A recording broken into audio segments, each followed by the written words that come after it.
Welcome to the Pitch of Discontent. Owen back again for another guest episode.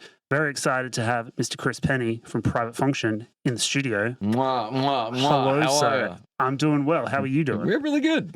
I've brought you some sweet temptation. You're currently drinking an alcoholic beverage. Yeah. And you briefly said to me that you're like, well, I'm feeling like I don't really want to drink in May. Yeah, I was going to do dry May. And Blake, Carlton Dry is really bringing that for me. I guess you're sticking to the dry in a Exactly. way? Yeah. Yeah, I'm on dry May. My plan's dry May, wet June, and then just like sloppy July. That's my I'm 3 month sorry to plan. be the agent of temptation. I was just trying to be a good host, but Thank you. we love having you on. Chris, for people who might not be familiar with you or the band, can we do like a brief kind of introduction? Can you tell us a little bit about yourself, about the band, kind of what your deal is? Yeah, my name is Chris Penney, and I play in a band called Private Function, and we've been a band for like, I think 9 years now. Just a stupid punk band, I guess you'd call it, and I'm the singer. Is that it? I think that's good. That's I about think right. those are all the beats you want to hit. Yeah. I have been kind of going through some write-ups and bits and pieces on the band to kind of pull notes together for this.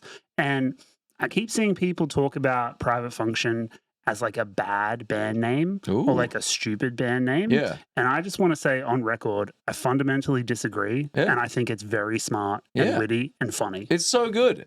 Yeah, it's great. It's the opposite of that stupid thing back in the day where it was like, let's go, was it bands called Free Beer? And everyone's like, yeah, we'll go see Free Beer. Yeah. And that's just the exact opposite. It's like, yeah, can't go see them. And I just think That's like great.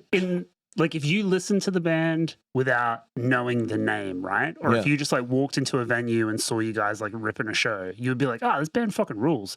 But then you would also find out that the name is Private Function. And I think those two things are like synergistic. They make sense. You'd be like, oh, it's kind of funny. Bit of a piss take. Yeah. Kind of like the band and the music. Yeah. Perfect. There was another funny thing in Europe, I guess, because a lot of the times the name doesn't translate. Yes. They're like, they don't really understand. They do. sure- and I'm then they're sure- like, I mean, what do they call a private function in fucking Germany or So something? private function is, and I didn't know this, is like it's a coding phrase. So it's part of like coding, like a private function and a public function. And so like, all these like nerds just keep coming to our shows. They're like, so who is the coder? And I'm like, what? Fucking. Is that like a secret strategy, like converting all these like normies who just like roll in and they're just like, oh, I'm here. I might as well just fucking pogo and have a fun time. Exactly, yeah. And they love it. So that was cool finding that out. I had no idea. I'm looking for you to look in your eyes, and I'm gonna love you till I die. Koala, la la la la la la la la la. Koala, la la la la la la la la la. Koala. So a couple of beats to hit at the start. You have a new album that's coming out on May 23rd. Yep. We talked about this briefly on a previous episode of the show where we featured Koala, which is one of the singles from the record. But the album is titled Shrug. Yeah. Like I've got here in my notes like shrug, shrugging, shruggy. Yeah. None of those. What are you guys calling it in the band group chat? Nah, well, yeah, I just have to keep going to Google and being like, shrug text emoji, copy paste. Beautiful. Yeah, but Does it have like a code name or something that's like easier for you? there might be one. There might be one you get when the album comes out, you have a look at the album cover. I with a passion hate album names. I hate album names. Okay. Despise them. You have kind of been eschewing Yeah. the need for an album name pretty much across your entire like discography. Yeah, So- I just wish we could call every album a bunch of songs. Yeah. A bunch of songs too. A bunch of songs. Like I hate it. It's just like one, you have to pick the band name. That's hard. It's really hard picking a band name. Then you have to write the songs. That's hard. And then you have to do all this shit that's so hard in the band. And then just some guy's like, oh yeah, what's the album name? And I'm like, who gives a shit, man? Like, it's like, fuck, dude. You see all these, like I just hate album names. They don't matter. Okay. They don't, what's the point? What's the point of an album name? You tell me. I mean, like, I would say that you're a band that effectively melds like the high concept with the low brow. So like, I feel like albums, I guess traditionally, I don't know about anymore because like streaming's kind of killed the idea of an album anyway, but like they used to kind of have like a theme or a concept or anything. So like a lot of they it. though? I It's all, don't know. it's all Kind of, bullshit. kind You know, of. I've never heard of a fucking concept album that was real in my life. I always have to like really push the boundaries of my like Yeah, conceptuality. Fake news. Concept albums don't exist. I'm always like, oh yeah, I guess so. And then it's like it's always like some shit word. It's always like resilience. And I'm like, that it's like sucks. a Hatebreed record or something. Yeah, exactly. Yeah, no shade in anyone that has an album No called shade. Resilience. No shade to Hatebreed. Much love, I much fuck love. with Hatebreed. But if you're gonna call it resilience or something stupid like that, or just one word, just fucking call it bingo bongo. Who cares? Yeah. It's just as stupid. I mean, there's a couple of different strategies that are coming to the top of my head. You've got bands that opt to just go like the self-titled Yeah. route, Yeah. and they'll just do like Yeah. 5 different self-titled records. Yeah. I had an idea for that. Okay. What you could do is you could have just the first one self-titled. That's nothing. Yeah. And then the second one is called Private Function. And so like then it's Private Function. And then the third album is called Self-Titled. And so and just kind of like run through it. Yeah. Well, that's like that's good. Blink's album from 2003, the one with like the fucking smiley face logo that people get tattooed on them all the time. Oh yeah. You can definitely always spot those people. Yeah. That record is like not self-titled, but it's untitled. And I thought that was like an interesting thing of being like, it doesn't have a title, but it is untitled. Is that what that album was called? Technically. Was that one that was like Miss You? Yes, correct. Rough album. We can get into that. Yeah. Then the other option is you have a band like Baroness, where all of the albums are just colors. Cool. So they have like Love red, blue, and John Baisley, who's like the singer, guitarist. He's like a visual artist, so he just does the artwork, and it's just like kind of like witchy, naked women in various colors. Hell yeah. I kind of like that. Yeah, that's great. You could do that. You could do I didn't know that. That's really cool. The color album. That's great. I've got a bunch of canvases upstairs with like all the different album covers because I love his art. Yeah. So that's one option. I guess, how did you settle on Shrug or Shrug emoji? I don't know. Why I was like, I don't want to do a word. I hate words and stuff like that. So that was what it was. And then we did think it's like, oh, it's kind of funny because then when it's, living in a digital age here, mate, Yeah. And so when How can we fuck SEO as much as possible? yeah, I don't know what that is, but yeah, I agree. Fuck the SEO. That's search engine optimization for everyone playing at home. Oh, awesome. Yeah. But yeah, you just put it, because then it'll be cool, because it's on Spotify, like the album name will be a little image. Yeah. That's kind of fun. I mean, I've always loved that like old school, like pre-emoji, back when people on the old internet called it like emoticons. Yeah. That like where you would make a fucking emoji out of like the different characters. Yeah. Way more creative. It is cool. Yeah, And we're gonna we should have incorporated some leet speak as well. That's pretty fun. Yeah. Yeah. Hell yeah. You also had some shows of note. You recently got off a tour supporting both Green Day and AFI. Yeah. Playing some crazy venues. Yeah. Probably the biggest you've ever played. Yeah, probably the biggest we'll ever play. Without a doubt. So talk to me about that tour and about those shows. What was that like for you? What was it like for the band? I'm sure there's some crazy kind of stories in there. Well, I was opening up for Green Day at Marvel Stadium. Yeah. And the big one in Sydney, which is really cool. I can't remember the name, but big football stadiums. The way we got it, which I can tell you the way we got it, which is pretty fun. A lot of people don't know because it's like, because basically we like about a year ago, our like booking agent and manager stopped working with us. Okay. Because we were too cool, I guess. I guess. Yeah. But then we're like, but we don't need a booking agent. It's like, yeah, I can send emails. And like, then we started like thinking about it. I'm like, well, and then like a week actually after they dropped us, all these booking agencies started like emailing us, I guess news spreads, and oh shit, there we go. And then so then we're like, no, we don't really want a booking agent. And then we're kind of thinking like, what can a booking agent do for us? And we're like, well, they can get us festivals, and like, yeah, okay, that's cool. Festivals are fun. But then they're like, what they can really do is get you like opening slots. You can't get that as if you don't have a booking agent. It's just impossible. Yeah. And then I was like, well, we've played the Forum and we played the City My Music Bowl, and then I was like, well, I want to play a stadium. For sure. That's a bucket list thing. If you're not in this for just the bucket list bullshit, what are you in this for? Exactly. And so I was like, I want to play a stadium. And then so we contacted all of the booking agents to hit us up, and we're like, we'll sign with you if you get us a stadium show. And that's nice. it. The carrot and the stick. Exactly. I like and we're like, yeah, sure. Because we're like, no, we don't want to work with you if you get us a stadium. And then like 8 months later, then Bo from Premiere. Shout out, Bo. Yeah, he came back and was like, gotcha Green Day. And I was like, no way. Crazy. And it's pretty funny for me because and it was like, opening up a Green Day, what an honor, But it's like I never listened to Green Day. Okay, this is what I wanted to talk to you about. So in this prep, I was reading an interview that you did with Bianca Valentino from Gimme, Gimme, Gimme Zine. Yeah. I know Bianca from Shout out Bianca. Way back in the day. Yeah, she rules. Shout out to Bianca, she rocks. And I was reading that interview, and there's a bit in there where you talked about like your musical discovery phase and how you basically like skipped over a bunch of stuff that you probably should have been listening to in high school. You talk about Blink specifically and like NoFX and stuff. And you're like, well, I've already heard the Stooges. Yeah. So like, why do I need to fuck around with all that other stuff? Yeah. I got the shit that I like. I'm good. And then I was thinking, and I already have my notes here, and I was like, they opened for Green Day and AFI. I was like, I wonder if he even fucking likes Green Day or AFI. Yeah, I never heard him. I know like Time of Your Life. That's so sick. And it's Basket Case. I don't know. Basket Case, yes. Yeah, and like I know the songs. I know all the songs. I know the radio song stuff. I never listened to a Green Day album or anything. But but then all my friends like, you gotta listen to Dookie, you gotta listen to Dookie, man. Listen to Dookie. Please, bro. Listen to Dookie. Listen to Dookie. And I was like, fuck, I put on Dookie, and I got halfway through and was like, it's not for me.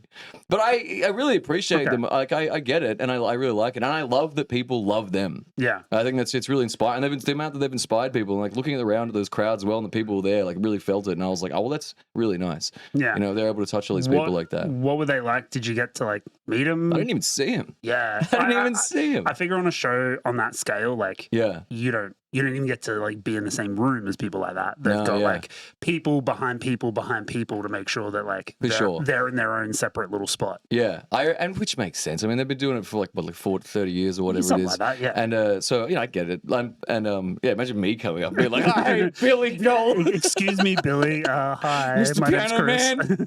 I mean, it happens all the time, you know. Yeah. But I don't know. I guess I had some sort of like stupid childhood imagination dream of sequence of like what being backstage at like a stadium show would be. And it wasn't that. Okay, what was it? It's just people working. Yeah, pretty much. I got to interview Frank Carter from Frank Carter and the Rattlesnakes, and they were opening, I think, like a Bring Me the Horizon tour, and they were playing at the Brisbane Entertainment Centre. So like on par with like kind of your Marvel stadiums or whatever, bit smaller, I think. But anyway, and I got to like go to the backstage, and it was like downstairs in kind of like an underground, like labyrinth type setup. And then it was just corporate hallways. And I was like, oh, this is it. I was like, I don't know if there's like a fancier section that I just don't have access to. I was like, but this looks like every shitty office job that I've ever worked. Yeah. So, I was like, where's the, what it was? I don't know what I was looking for. Jack and Coke and cocaine and like strippers and stuff, I guess. Yeah, I guess that's what I thought. And they're like, no, but we've got Jim Beam and Pepsi. About that, man. I'm like, Jim Beam and Pepsi? What the fuck? Also, there was at Marvel Stadium and their Wi-Fi password was Thor Rules. And what do you reckon? It's terrible. Yeah. What's the craziest rider situation that you've ever had? Like where you've gone to a show and like, I presume you kind of ask for stuff on a rider at this point, but like, have you ever got everything that you wanted and more? No, our rider, I think, is at this point 9 pages long and small text. There's so much stuff on there. Incredible. Have you seen our rider? No. It's very funny. Okay. It's like, I think our rider is we want a case of beer, a bottle of bourbon, and a fruit platter, and then you have to pick 2 of the following. And that's 9 pages of complete bullshit. That's so sick. And but one of the things on there, I always forget what's on there, and then every once in a while, like one of the promoters will come up and be like, "Oh, we got you this from the rider." I'm like, "What?" And the last time we played in Adelaide a little while ago, and they got us an actual criminal lawyer to come in and sit backstage with us, and we had an hour of I think it said on the rider like an hour of a criminal lawyer's time. I think it was to get back to ask questions about that cunt in Wyong or something like that. I can't remember what it was. It was a long time ago that we wrote it. That's but then, so good. yeah, that was like a couple months ago. And we had this lawyer, and he's a really nice guy, and he sat down, and we just started asking him questions about legal questions. That's so sick. Yeah, it was really funny. Circling back to the Green Day shows, I saw live footage that looked insane. Yeah. And you guys have a reputation for putting on a crazy show no matter the size. Yeah. And you certainly brought that level to the stadium shows. Yeah. And I would imagine it's hard to kind of like warm up a show of that size. You kind of just have to like do your own thing because there's just people streaming into a giant kind of like floor that's like fucking hundreds of meters across. So like you can't just be like, everyone come up to the barrier. And they don't care about us anyway. You know, they come up and they're just like, hurry up, brother. Yeah. So you just do your thing. I did see a good review for that show. It was like they were like, it was funny seeing Private Function up on the stadium there, because it was like at a pub show they can turn a pub show into a stadium show, but at that they turned the stadium show into a pub show. Beautiful. And I was like, subversion. We love it. Isn't that nice? But then the rest of the reviews were like, whew, rough. Whoa, they hated it. I mean, I've done plenty of show reviews in my time, and I feel like if I was at that show, I would have been like, this is dope, because like you've got the stadium level production of like 2 big international bands. You don't want the same. You want something else. Yeah. And if you're in Australia on home soil, give me like some proper Australian punk rock. 100%. Yeah. And we gave him a good like physical show. There was lots of like backflipping and tripping. I tripped over. You know, like, the first at Marvel Lots of Stadium. piggybacks. I saw lots of piggybacks. Yeah, it was. Wait, Yes. I'll get to that actually, because that's really fun as well. But the first, so I was so nervous before the Marvel Stadium show. It was the first stadium show. And I was like, my heart was just like pounding, and I was like, they were doing a big build up on stage, and I was going to run out and be like, "Woo, how you going, everyone?" And I ran out and just tripped over, just straight. I nailed it though. I went down and was back up and threw my beer, but I was like, can't believe, and I could hear the whole stadium laughing, and I was like, fuck, that's rough. But then a lot of people were like, oh, I think you did that intentionally, and I was like, oh, thank God. Well, I mean, that's good God. that you've got a reputation for like enough craziness that you can be like, that was intentional. That was completely intentional. I planned that whole thing. It's called subversion, you Philistine. The miracle is that you didn't break a limb. I didn't break a limb. Can't say the same for Miller, though. Miller. Yeah. She's still on crutches now. I've seen her like walking around the shoot for the Animal video, which we will get to in a little bit. But I saw she was still on crutches. Yeah, and that's like 6 weeks later. Yeah, totally. I think it's the ACL. Is that what it's called? The muscle under your knee or something, right? I just remember that from like footy injuries. They're like, oh no, he's tore his ACL. Yeah, exactly. Yeah. She did it first. I think it was like one of the first notes of like the first song. She just jumped up onto the kick drum and just kind of like jumped off and then just landed and just like busted it open. So for the rest of the show, she was kind of like hopping around, hopping up deals. That's why I was like piggybacking her a lot, and I was like, "Come on, everybody, like get her up!" That's like, crazy. Yeah. So and she's still fucked. I think she has to go get you have to get an operation for that. I don't really know what ACL is, but brutal. Yeah, it sucks. Yeah. Well, I wish her a speedy recovery. Me too. Because you've got more shows and stuff planned. I guess, like, was that something that you always had in mind for Private Function to play a show of that size? No way. Was that ever a goal? No way. No way. So you said you were feeling nerves before the Marvel only way we Stadium could show. do this is by blackmailing booking agents. That's true, but it was effective. Whoa. It worked. Are you okay? Oh yeah, okay. That was almost like Marvel again. Yeah. I mean, you talked about the nerves and getting on stage for the Marvel Stadium show. Was there a moment where you kind of come out, you see the stadium show for Private Function, and you're like, "Fuck, we're actually doing this. Okay, let's go." Yeah, it was quite surreal. Walking out, I think when it was empty, and I just stood in the middle of the stadium, was like, "Phew, this is quite full on." Yeah, and that's it was like, so that was a bit of a shocking thing. But yeah, no, I don't think it was ever meant to go bigger than like the old bar. Like, it just wasn't. I mean, everything is kind of up from the old bar. If you're selling out the old bar. Yeah, I know. It's wild. And so, it really shouldn't have gotten to this point, but it's funny and people like it, so that's cool. Like, this is meant to be a giant joke thing for me. Yeah. Like, I think, same before. I think you've kind of progressed beyond the joke band. Yeah. Because, like, I don't think anything that you do is like joke band material, but I can definitely see like the tongue-in-cheekness of it. I always like to think of what we do is like, because it is quite hard for a lot of people to like wrap their heads around what this is. It took me a little bit to kind of like figure out what the deal was. It is annoyingly complicated for something that's so stupidly simple. You made me work for it, but I appreciate that much more. Oh yeah, thank you very much. I like that. I like to think of it as like a joke without a punchline. Yes. Yeah, which is a funny way to think of it because it's kind of like fun, and then you're like, and you're like, thanks for the ticket. Cheers. Yeah, exactly. Yeah. Before we move on, I also want to touch on the fact that as part of the Green Day tour, you had to play, or you were supposed to play, a show in the Gold Coast. I'm not sure if you actually ended up playing that show because of the cyclone. No, that was the show back to Green Day again. So that was for the Green Day tour, the last show of the tour. And that was when we were meant to meet them.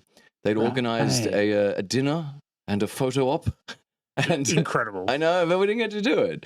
I really would have liked to have met them as well. Yeah. They seem like nice guys. So you get stuck on the Gold Coast. Yeah, so we took the gamble because it was kind of 50. It was maybe more closer to 80-20 that the show was going to be cancelled or not. And we're like, we need that 20. And so we flew up to the Gold Coast. And then we got there and they were like, yeah, show's cancelled. Of course it is. And we're like, right. And then so I was like, well, what should we do? Go home? And then we went on, looked for flights, and all of the airports are closed. Yeah. Brisbane was closed. Gold Coast is closed. And I was like, oh, right. So we have to drive to Sydney. Oh, and all of the flights are already booked out. And I was like, okay. So we just got luckily we actually got a really nice hotel room. We got a family room and it was on the 50th floor in this hotel. And so we all had personal rooms and stuff in this giant lounge room, which was really handy. And they gave us to us really cheap because we had to stay there. Yeah. And we got stuck in this hotel room for 6 days and watched so many movies. So many fucking movies. I was going crazy. Yeah, I did watch Total Recall though, which I hadn't seen in many years. Great movie. 10 out of 10. I'm a big Paul Verhoeven fan. Absolutely. There's a trio of movies where he does Total Recall, RoboCop, and Starship Troopers, which is my favorite film of all time. That's a great one. I'm a big Verhoeven fan. We watched that in the we watched that as well. We also watched Showgirls. Oh, great film. Yeah, we did I think we're going to do all of Paul Verhoeven's films. He copped a lot of shit for that movie. I love that movie. It's having a critical reevaluation, I guess. But it's excellent. Film. It's such a good film. Yeah, that's right. I saw there was a documentary that was released. What was it called? It had a clever name. Oh, You Don't Know Me. Is their name's Know Me? Yes. Yeah. And it's what the... See, the little playful pun there. Yeah. No, that's great. So, you're stuck in the hotel room for 6 days. Yeah. I guess, you're used to being in close quarters. You're in a band. Yeah. You travel around in a van and tour bus and stuff. So, not entirely unfamiliar conditions, but was there a point where you were just I really would like to get out of this fucking room? Oh, I did. I just went and stood in the cyclone drinking. I just stood in the street. I was just drinking. That's the story I saw, where you were just outside in horizontal rain, just having a beer, and I was like, yeah, okay, that tracks. Yeah, we had Pint Man. I don't know if you're familiar with this guy, Pint Man. I'm not. Actually, it's quite weird. So he happened to be there for the Green Day show as well. And he was staying at what's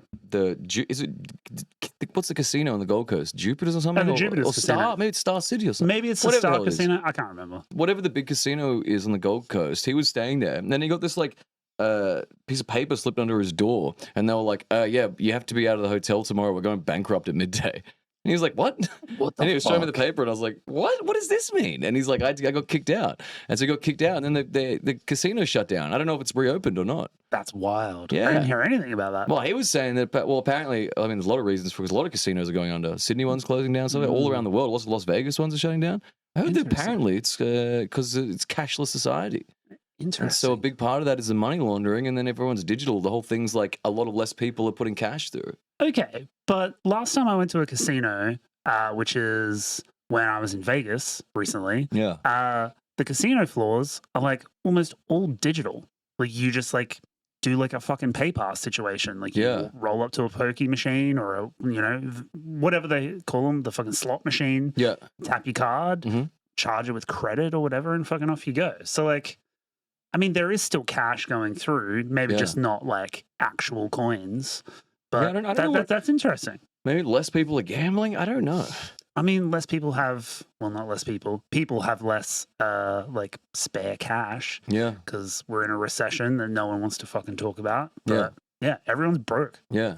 Yeah, I just cooked chicken and rice and beans for dinner. Yeah. It was just so sick. It was the cheapest meal I got. It was pretty good, though. I really liked it.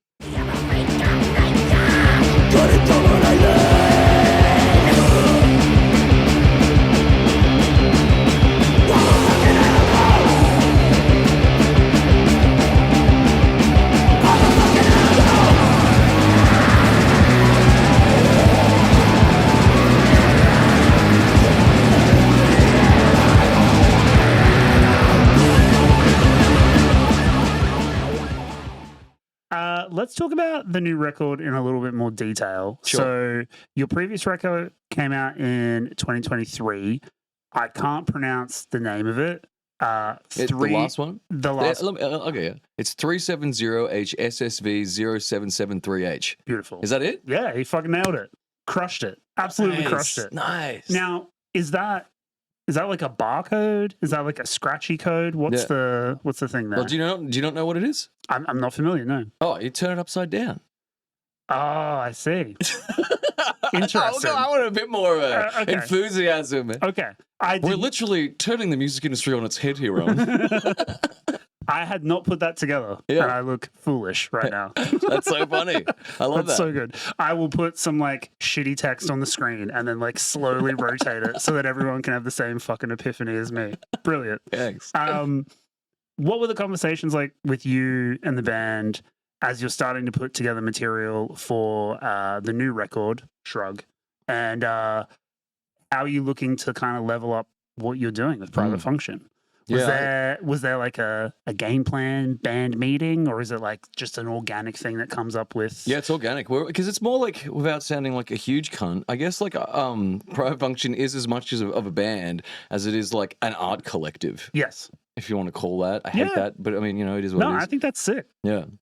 And so sounds very like Dada, very like fucking I don't know, bohemian 1960s type shit. Yeah. It's great. And there's 6 of us at the moment. We always kind of have people coming in and out. As soon as they run out of them sweet ideas, you're out, baby. Get out of here. But we got 6 people now, and they're all kind of creative geniuses in their own right. Yeah. Like every single one it's very like specifically chosen person. I like surrounding myself with people as all people do, you know. And they're all incredibly smart. Like I mean, Lauren's she's literally working on our new video clip right now. Her and Aiden directed the new video clip. She's editing it right now. She's a hardcore conceptualist in her own right. Yeah, sick. She's amazing. Like you can chuck an idea to her and she can like bang back right at you. I was reading a piece that came out today, I think, where you guys have the cover feature in the music. Oh yeah. And a friend of the show, Tyler Jenke. Shout out to Tyler. Oh hell yeah, Tyler Brooks. He kind of writes in that piece about there's kind of a quote in there from Aiden where he talks about how you are always full of ideas. You've got like this big box of ideas, and you can always like come up with something completely insane but also cool at the same time. Yeah. So like, are you constantly adding to that box of ideas? Yeah, I've got a big book at home with good ideas, and then I think I have a really terrible note on here. Yeah. I'm gonna type up ideas and see what comes up into my notes. Sick. Let's go. Okay. Maybe like oh, that's a really good idea. Oh shit! I'm not. Actually, I'm not dead. Oh yeah, that's a really easy one. LED strip lights on the front cover of the record. Perfect. That's cool. Like the record that writes up, really cool. Ooh, a vinyl that has a. Okay, that's cool. Oh, these are. Fuck it, who cares? I got a million of them. What about like a vinyl that has a CD inside it? Right. And then the CD is just coordinates to a treasure chest. Might need to let that one cook a little bit, but I like the idea. Okay. That has something in it. I'm going to riff on that. What if you do a vinyl that has a CD in it? Yeah. And then further in, you get a mini disc. Oh, Back when they had the mini disc players that are like fucking obsolete now. Yeah. Do that. So it's like a mini disc, a CD, and a vinyl. That's cool. You could also do on the CD, you could have just, like some rare songs. Yes. Like from the album, like some B-sides that aren't on there, and they're there forever. And if someone wants to smash the limited edition record to get to the B-sides, and they could, maybe you could, I'm sure people have done that because you are famous for releasing vinyl that had members' urine pressed into it. Yep. So I'm sure someone's broke that to suck Drink it. to suck that out of it. Yeah. Literally stinking piss. Yeah. But yeah, I'm sure that's happened. I don't know if it's funny enough, but I'm not sure if Miller's is actually in there, which is sad. Because Shame. We pissed in all these jars, and I put the jars on the floor of my car, and I was like, I'm just gonna drive them to the vinyl guy. This sounds like a Always Sunny that you're describing right now. This is like something Charlie would do, like jars of urine on the floor of the car. That's what it was. They were jingling around, and I was like, oh fuck it. I kind of put a bunch of towels around them to hold them together because I didn't have a box or anything. And then I got them out, and I guess hers had rollen under the seat or something had happened, and I got all the rest out and gave it to the guy and was like, there's the piss. And then hers were in there for I guess it was months, but it like broke, and then it spilled all of her piss in the back of my car, and it stunk so bad. I can imagine. After like a month of sitting in the hot sun in the car, hard boiled piss. Yeah, it was incredible. Yeah. Did you sell the car? No, I've still got it. It's out the front. Do you want to go sniff it? Every dog in the neighborhood is just yeah, what's going on? yeah. So I guess like the last record garnered the band a ARIA nomination, and you've already played stadiums off the back of that and this new record. So like, what are you trying to do musically on the new record that can help kind of push the envelope for the band? You know, because you're doing all this stuff creatively, you know, with distribution, with merch, with all these kind of other aspects of the band. But like musically, what were you trying to achieve with the new record? But fuck music. Who cares? I hate it. Save it.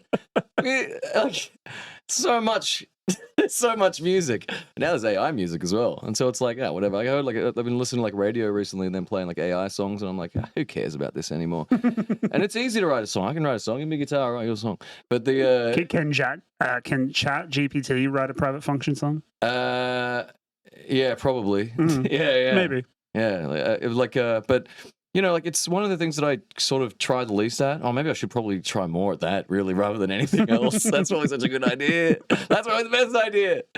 Write a good song, you know. But no, I like to focus more on like everything else. I think the live show is more important. I think that the artwork is more important. The like conceptuality of it, the innovation, all those things, the video clips. Like I put everything before the music. That's so interesting. Yeah. That doesn't come across in the music. Yeah. It doesn't feel like an afterthought. It doesn't feel like something that's put on the back burner. Like all the other aspects of the band are super interesting in their own right, but I think the music is still sick as well. So like, I guess it's because we're all just kind of pretty good songwriters. Yeah. And we all get it. We've already got another album to go. So it's just like, because we can just get in and be like, well, this, that, oh, yeah, there you go. That's a song. Because they're all pretty easy. And it's writing like, it's really simple punk songs as well. But like, actually, the new album, funnily enough, has like a 6-minute electronic song on it. I've heard about this. And it's fun. It's like kind of electro rock, I guess. I have the track list here. Wait, is it Magical Prawn Door? Is that the electro? That's it. Yep. Okay, sick. Which I did. It was really fun. I've always wanted to, because I stopped doing them, but like I'm a big fan of Nangs. I really like Nangs. And you know, musicians are always trying to capture the Nang sound, the Nang feeling into music. And it works pretty well with electronic music. It goes very hand in hand with that. I can see that, yeah. And so I think we did a pretty okay job. I don't think everyone's ever going to nail it, but that's a pretty fun Nang song. Okay. And it's about, I had this really profound Nang thought. You know, you have like, on Nangs, you have these thoughts and they're like the most genius idea you can ever have, and then they're gone in a second and you never think of them again. You're like, oh wait, no, it's done. I've never done Nangs. Paige has definitely done Nangs, and she's described that exact same process to me. Yeah. She's like, you definitely have these like incredible, like revelatory epiphany kind of moments, and then you snap out of it and you're like, I have no idea what that was. Yeah, so sure. It's just like gone, like vapor. Yeah, really. Yeah, they're very profound. They're profound. Like you can have thoughts on Nangs that are as profound as thoughts on like acid or DMT or whatever the hell drug you want to do that gives you those ideas. Yeah. But there was one Nang little moment that I had where I had the most profound thought on Nangs. Okay. And I caught it. In a bottle. And that's on the record? Well, that's what that song's about, yeah. So basically, I explained what the idea is here. I think it's really genius. So it's basically, the idea is that everything begins with Nangs, man. And that's it. That's the idea, right? But the idea, like what that is that it's like there's these moments in like the building of consciousness in humanity that are really like pivotal moments. Mm-hmm. And there's like because we're driven by energy, you know, like all consciousness is sort of like your body trying to get energy, and who can get the energy is the one that expands the consciousness. And so there's these moments where like, you know, like cooking meat expanded like the human consciousness, right? Increased protein in our diet. Exactly. Bigger brains, all that sort of stuff. Yeah. And you can go back all the way through the evolution of humanity, and there's these moments where it'll be like, you know, there's certain amounts of semi-photosynthesis that you'd need, I guess, whatever, of the body, not as a plant, but, you know, like whatever, down to single-cell organism or whatever, you know? Yeah. But you're going back further and further through, and then like your hunt for energy is changing. And then the very first one is that you are a single-cell organism at the bottom of the ocean sucking nitrogen out of the vents shooting up from the ground. So nitrogen, everything begins with nitrogen. That's the first moment of like consciousness that we're like born into. And then everything there is like grown out from nitrogen. I like this. And as the physics and science nerd that I am, I tried to do a science degree and then I bailed halfway through it. Yeah. But still got the love for the nerdy shit. You could even take that all the way back to like the Big Bang. Because like, you know, like nitrous oxide as like a compound has its root in, you know, the elemental kind of particles of like hydrogen and oxygen and like and the very fundamental atoms. Tracing it all the way back to the Big Bang. Yeah, So Nangs is the key. Yeah. It's right there at the Big Bang. Yeah. It's here now. It's Nangs, on the baby. record. It's Nangs. Big advocate for the spiritualization of Nangs right Fuck here. yeah, let's go. Yeah. Let's talk about the album cover for the new record, because I think that's worth digging into a little bit. So we've already kind of talked about like the different things that you do with the band, with all the other aspects apart from the music. And this album is no exception. How did you come up with the idea for this particular album cover? And for watchers, listeners who might not be aware, tell us what's going on with the new record cover. So the new record cover has, we got an artist, one of my, if not my favorite artists in Melbourne at the moment. He's called Bootleg Comics. You should look him up. I wasn't familiar with him until I saw you guys shout him out on socials and stuff, and I was like, oh, this dude's sick. Yeah, it's really, really good. He's got an excellent mural in the city, the best mural in Melbourne. It's just up one street up, I think, from like Hardware Lane on, I think, Latrobe. You go down an alleyway and he's taken over 3 huge skyscrapers with his art. It's amazing. It's really, really amazing.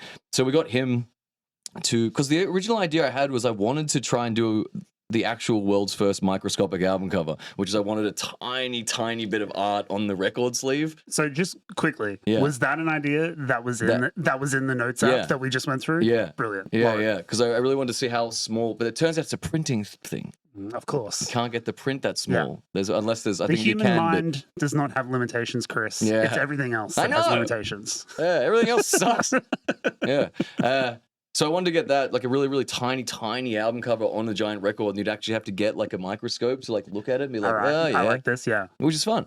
So then, but then we sort of expanded on the idea a bit, and we got Bootleg Comics to instead draw us like a. So this album has 2,590 album covers on the cover.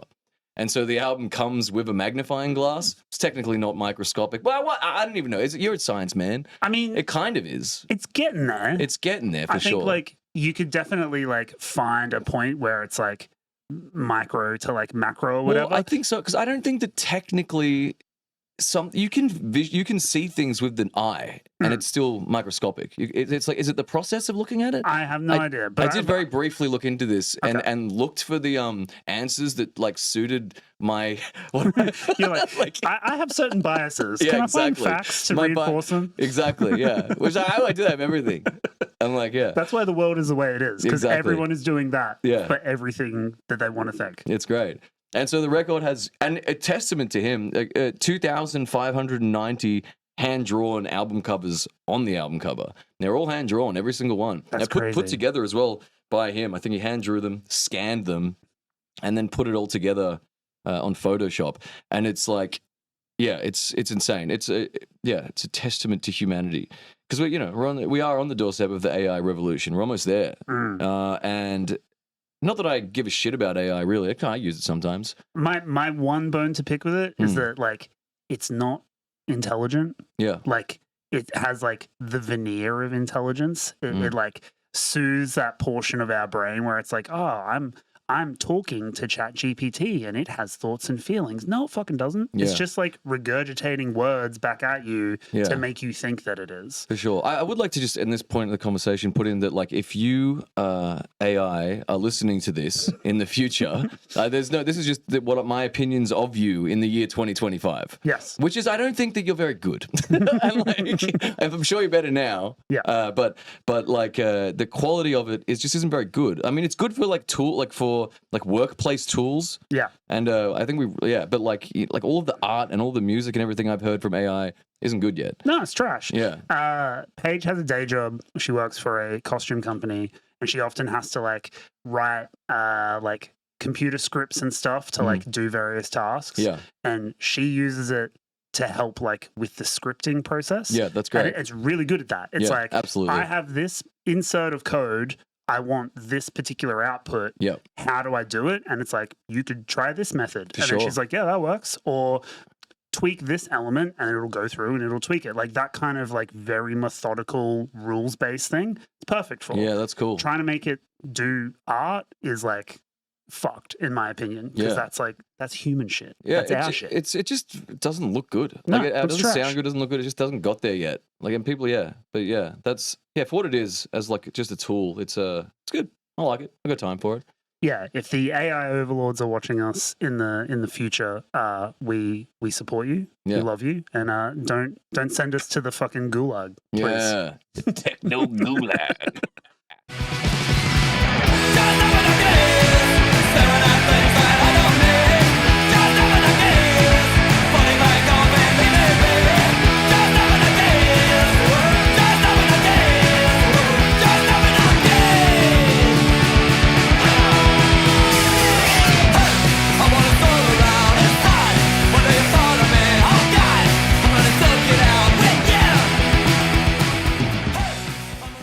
I wanted to touch on the music videos that you have. One of them is already out.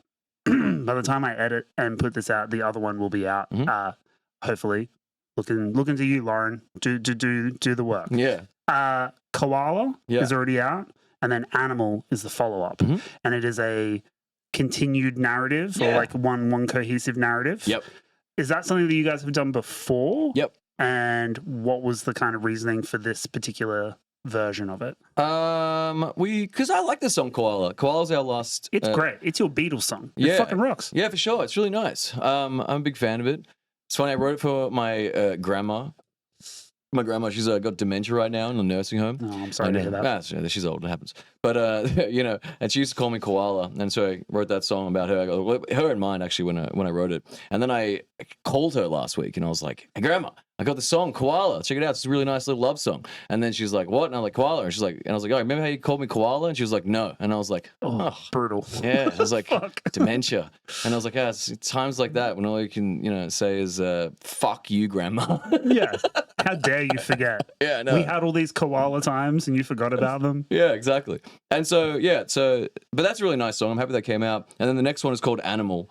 And it's called like, the chorus is I'm a fucking animal.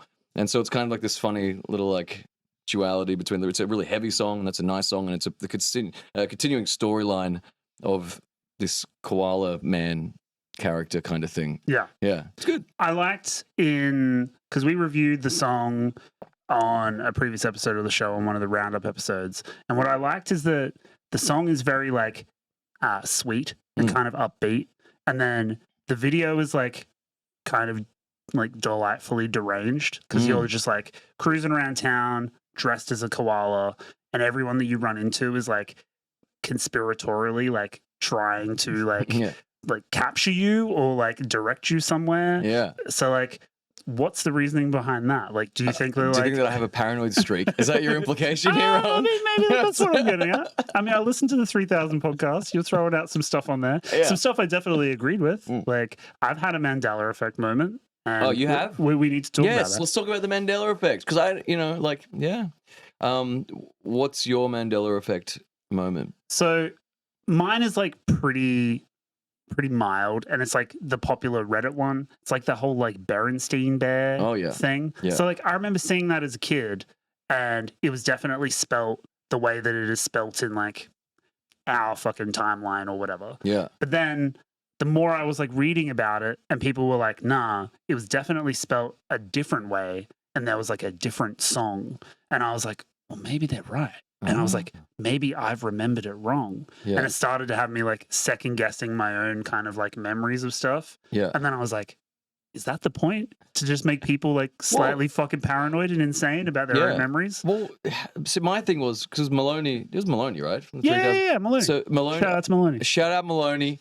I was like, I wanted to stop and be like, Maloney, you got to get on my fucking level with this Mandela thing here, brother. To his credit, he was just kind of like, let's go. Yeah, I think he was very much like, can we do a tangent? And he was like, yeah. He was, but I think he was like, okay, this is not Let's going wrap it up. anywhere. Let's wrap it brother.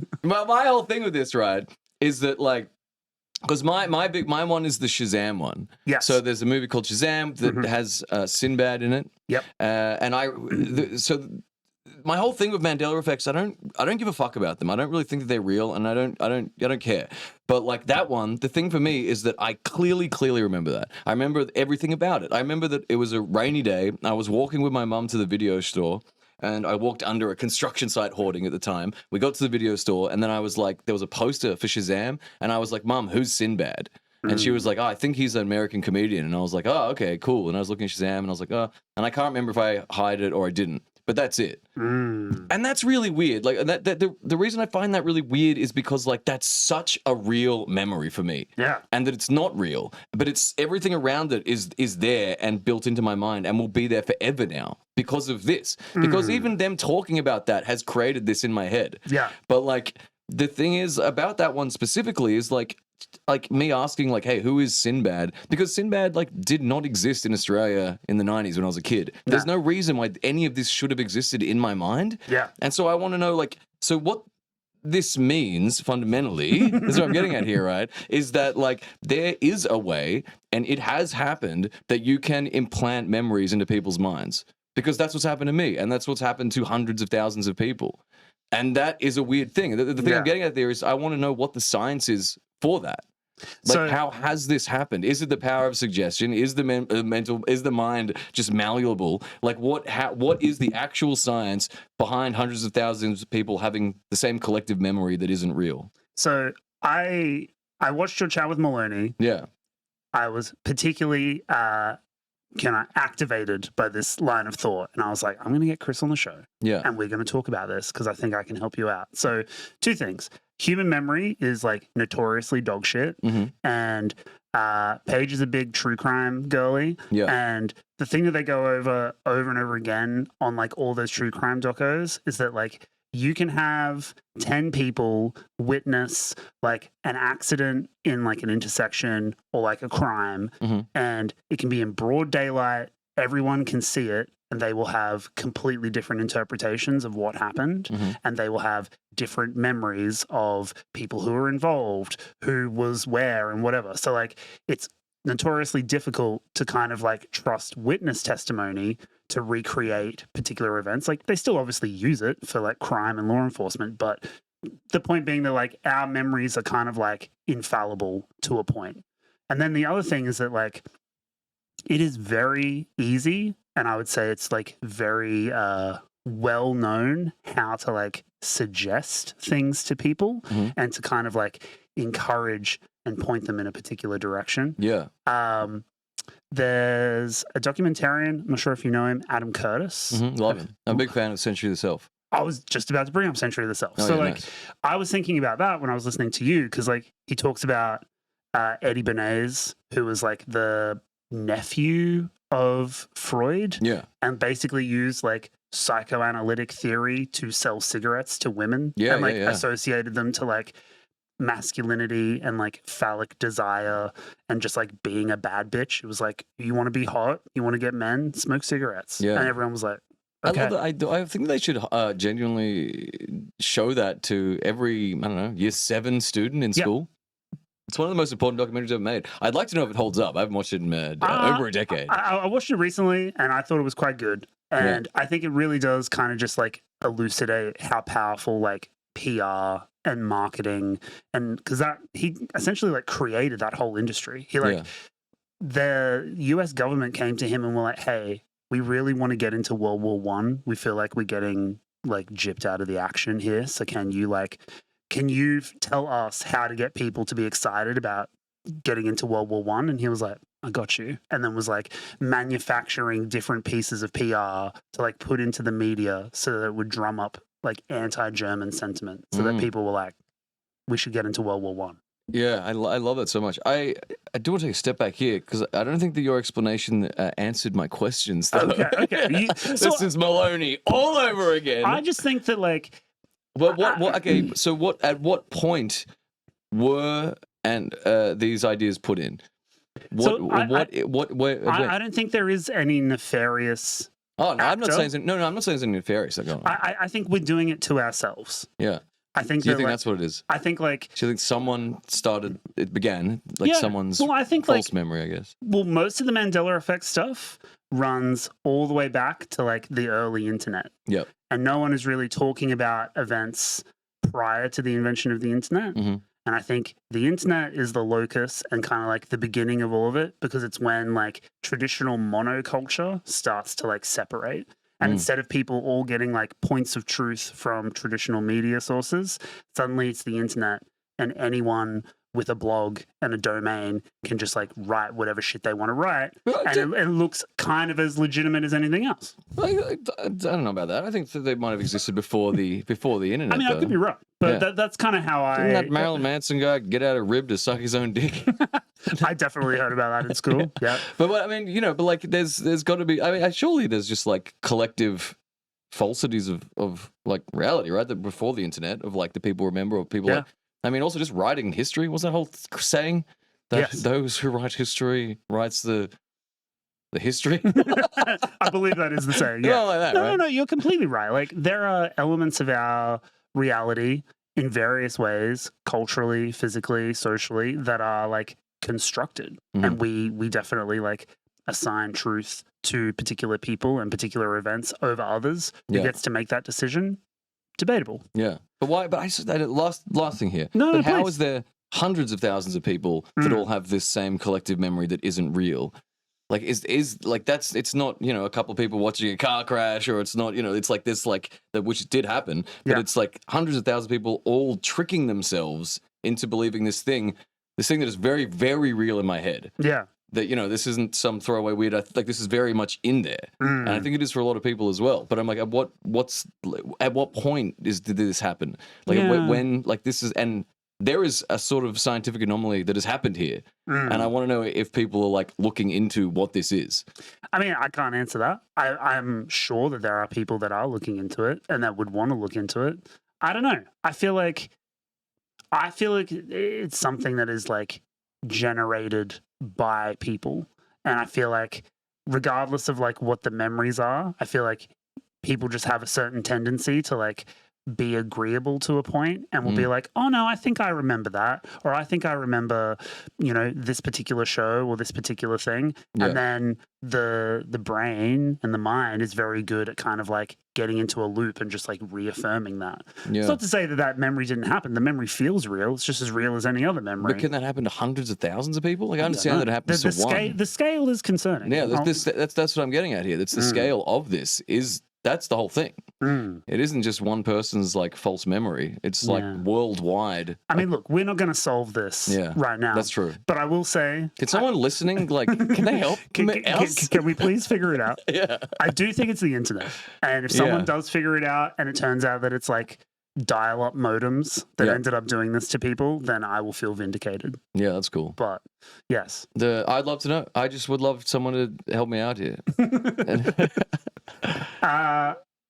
Wanting to circle back to the Koala and Animal music videos, mainly because at the very end you feature the giant koala from the Dadswell Bridge, which Paige and I recently drove past, and it's fucking terrifying. But the question I wanted to throw to you is, what do you think it is about Australia that has us obsessed with giant object statues? I'm thinking like the big banana, the big pineapple, the fucking big bogan, and various other ones. I mean, like, you've toured around the country. I'm sure you've seen these. I'm sure you've had photos with them. Like, why do you think we do that? I mean, humans, my favorite big thing's got to be Uluru. It's pretty impressive. Yeah, I know. That's a great one. All right, humans like big things. Yeah. We're drawn to them. It's great. And, you may as well, I guess. I wish I had a really clever answer to that. My friend just sent me today one randomly because we were drunk talking about it on the weekend, but talking about the giant goon sack in New South Wales. And I'm not familiar with the giant goon sack. Yeah, I think it was. I even did research and it did not come up in my list. Yeah, so this is a new one. It was just ripped down. Yeah. Or maybe it never existed. Mandela Effect. Who knows? Maybe it was never there. We don't know. Yeah, we're going to go to the site that it was and pour out a goon sack for the lost big goon sack. I love that. But yeah, I don't know. Like, are you from the States? So I am from Queensland originally. Okay. And I was born in Rockhampton, but I lived in Emerald. And Emerald is famous for the big easel. We have a giant Van Gogh sunflower painting in the middle of a footy field. Oh, that's cool. In Emerald. I was just in Emerald. Oh, really? That's right. Okay. What, Yes, sir. what were you there for? I was stuck there in another cyclone. Seriously? Yeah.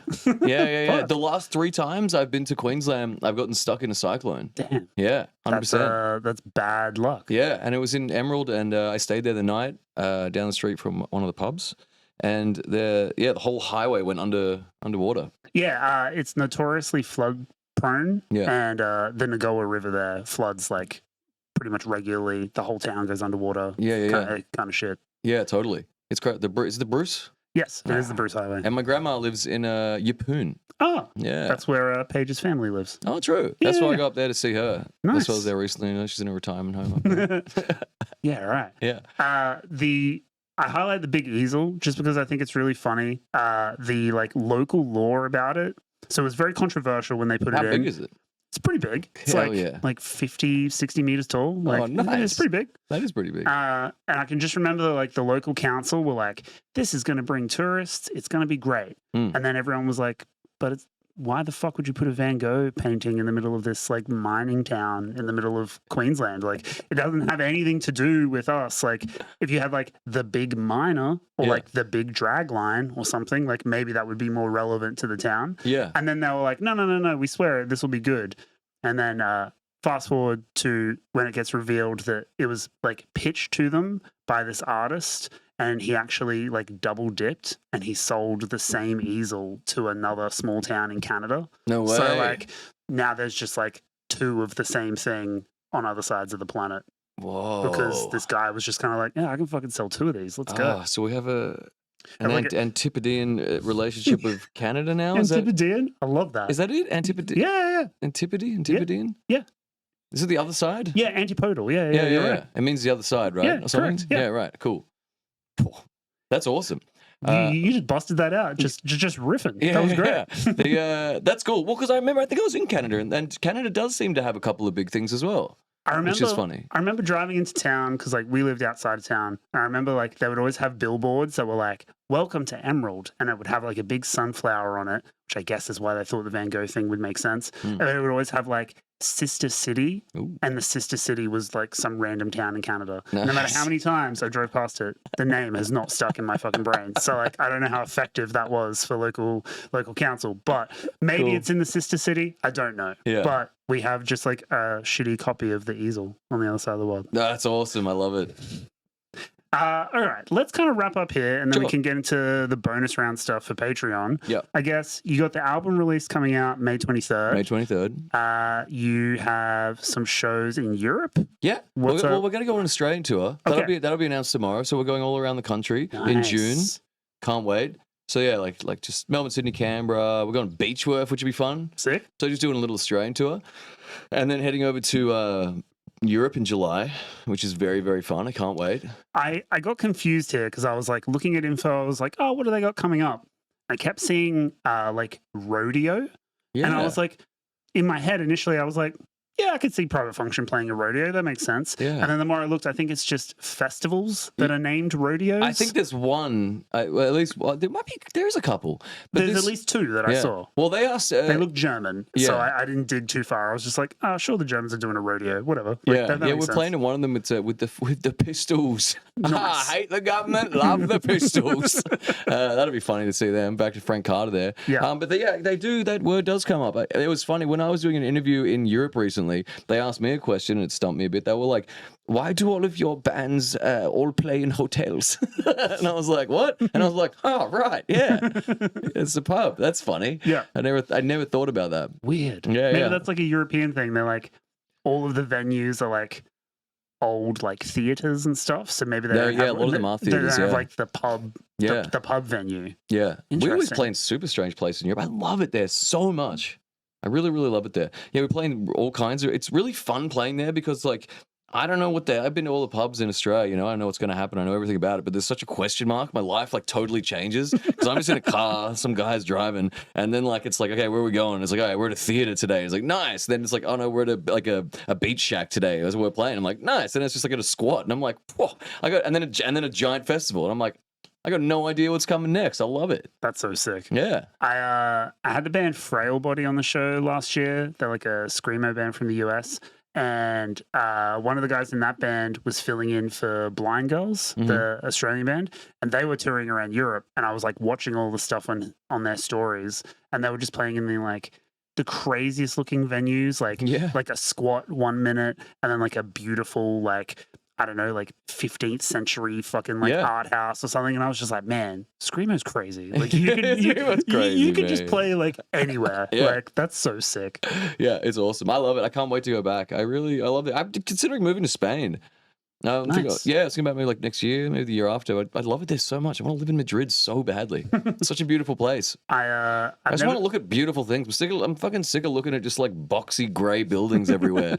They really do have some style there. Yeah. You know? And various styles. Yeah. It's kind of crazy that you can drive 2 hours in any direction and it's new language, new culture, new architecture, people who fucking hate the people that you were just with 2 hours ago. Incredible. Yeah. Final note. Yep. You have a reputation for putting on really crazy thought out Christmas shows. Oh yeah. Have you already started planning for this year's Christmas show? Just today. I knew this. I had 6 cents. I just started thinking about it just today, which is really funny because I was actually just talking to Civic, Rolly from Civic. We were talking about doing a show together, and then I kind of was like, they got a new album coming out. Yeah, it sounds really good. I listened to 2 songs that they've released so far, and I love them. It's cool. It's really changed sort of tune for them. You can change their tune a bit, but it's way more alternative 90s, which is really fun. Very fun. I like it a lot. But anyway, I was like, I'll put that in the back pocket because he's always up to do something weird. So I was like, that'd be a really cool vibe.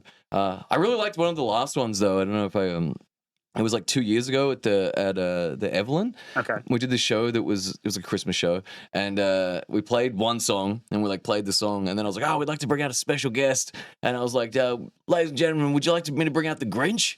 And everyone's like, yeah. I'm like, sure you want me to bring out the Grinch? And everyone's like, yeah, bring out the Grinch. I'm like, all right, here he is, the Grinch. And then the Grinch came out in the full Grinch costume, and he's like, whoa, blah, blah. And then he just smashed all of our gear. He just smashed it all. That was it. He just smashed the whole. And then we stood on stage, and the Grinch was running around, and everything was smashed. We only played one song, and then he came up to me. And I remember we're doing all these gags where the Queen came out on stage, and the Queen was like, I'd like to knight the Grinch. And the Queen had a sword, and so the Grinch got down on one knee, and the Queen was knighting the Grinch. Incredible. But then the Grinch freaked out because of the sword, then pulled out a knife. And everyone was like, oh my God, the Grinch has got a knife. And he was just like, and then someone tackled the Grinch, and then Grinch got up, and then the Grinch came up to me and was whispering in my ear, and I was like, oh my God. And I got on the microphone, I'm like, you're not going to believe it. He's telling me gay jokes. The Grinch is not an ally. He's homophobic. Yeah. Kill him. Yeah, and that just went on for half an hour. Incredible. Yeah, and that was the best show I've ever played in my life. Yeah, see, that's real performance art. That was great. You think you're getting an exclusive Christmas show, and you just get the insane ramblings of a Grinch on stage. I told them. They knew what the hell was in the Grinch. What Grinch does. He ruins Christmas. That's right. I let them know. I gave them the question. They said yes. Their fault. Well, look, I'm excited for this year's Christmas show. Yep. Obviously, we're not going to spoil anything, but it sounds like it's going to be one for the books. Yeah, it'll be great. Okay. Yeah. Yeah. Chris, this is the end of the main show.